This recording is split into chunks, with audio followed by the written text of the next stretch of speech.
It is I, Banana Man, and brothers and sisters in the multiverse. I have come to share a song that is 100 million times better than this horrendous song. Ito yun mga kaunggoy, sa tingin ko alam nyo na yon. The name of that song mga kaunggoy, sinasadya ba nila to na ganito yung title na alam na nga nila na merong nangyayari, no, sa realm. Hindi ko alam kung pwede ko to sabihin, basta there's something in the realm of the ocean, no? Bullying is happening in the ocean. The big ships are bullying the little ships. Kung magigets nyo yung analogy na yon, they're bullying, it's like a school, they're bullying.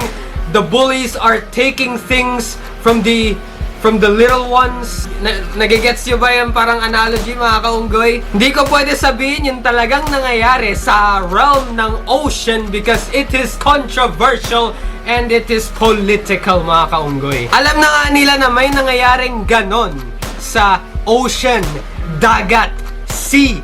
Tapos yun pa yung title. They could have, opinion ko lang to mga kaunggoy, okay na sana yung parang intention nila sa kantang yun na, oh, we're all friends, unity, heal as one, lahat tayo, we're all in this together, we heal as one, shemene.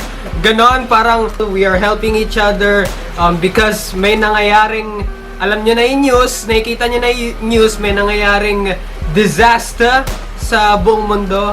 Okay yung parang intention nila na pinapakita nila na united tayo as we fight this illness. Pero yung title lang mga kaunggoy, they could have chosen a better title. Dagat eh. There's something happening, conflict around the dagat. Sana ang title na lang nila, healing everyone. Or, we're all in this together. We are one. Basta something like that mga kaunggoy, hindi na, bakit? Bakit Iisang Dagat? Who thought of this title? I mean, hindi ko alam kung double meaning or sinasadya nila or hindi nila sinasadya. Sana palitan nila yung title, yun lang. And, okay na yung song ata, pero the title is just shit. Pero let's not talk about that controversial shit anymore. My brain hurts. Anyway, let's talk about a better song. Alright? This song is 100 times better than ito. This song should be deleted! Yes! While this song, Save Our Seas, should be shared onto the cosmos, should be shared around the multiverse. No, they deserve a lot of views, they deserve a lot of likes, and they deserve your attention. I love this song, no? Kaya ako hindi nire-react yung dalawang videos, no? Kasi copyright. I don't want this video to be filled with bashing itong kanta, you know?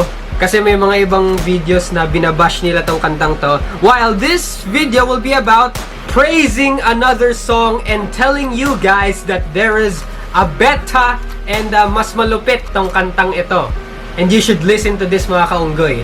This is better, this is awesome. The beat, the lyrics are gold, straight fire. You know, I'm sweating while listening to the song because it's fire. The lyrics are powerful, the meaning, ang galing, basta ang galing. You gotta listen to it. Ito yung isa sa mga lyrics eh. They claim reclamation, but how can you reclaim? Once again, we're defended from invasion and colonization. They claim reclamation, but how can you reclaim what never belonged to your nation? Mas solid yung pinapakitang unity sa Save Our Seas kesa sa ito. I'm just saying, that's just my opinion. I see what, parang alam ko yung intention ng kabilang kanta na, oh, we heal as one, we're all friends, we love each other. I get it, you wanna spread positivity, but just change the damn title! Come on, man! Come on! Historically, there was freedom of the seas, but no ownership. Now you wanna own the waters, even own the fish. Let me give you an analogy. How can we be friends with, halimbawa, sabihin na natin sa school, nasa school kayo, how can you be friends with a bully who is taking your shit, no? Hey, give me your lunch money. Hey, akin na yung baon mo. Hey, I'ma beat your ass if you don't give me your lunch money. How can you be friends with someone like that? Just saying. Perspective sa school, it's an analogy, alright? Okay, let's go to the positive part of this video. Guys, like and share Save Our Seas. Share this video around the world, everywhere. Just share this. Come on, let's share this song. It's a good song. It's a great song. I love it. All right, I love it. The message, everything, and this video is just for the views. Kasi it's a trending topic. Trending topic equals views. We need them views. 2P, Sickmind, Mei Lee, and Petrofsky.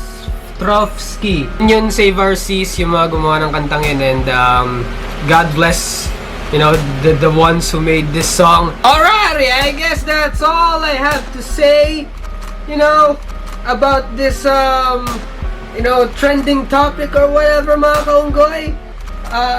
I love the song Save Our Seas, the beat, the lyrics, the message. It's straight fire, mga kaunggoy. I know na meron nangyayari ngayon sa mundo and whatever. We gotta hold on. We have hope, have faith, and that's the bottom line because Banana Man said so. Yeah! Hold on to hope, brothers and sisters of the multiverse. We will get through this and we shall delete this illness. Yeah!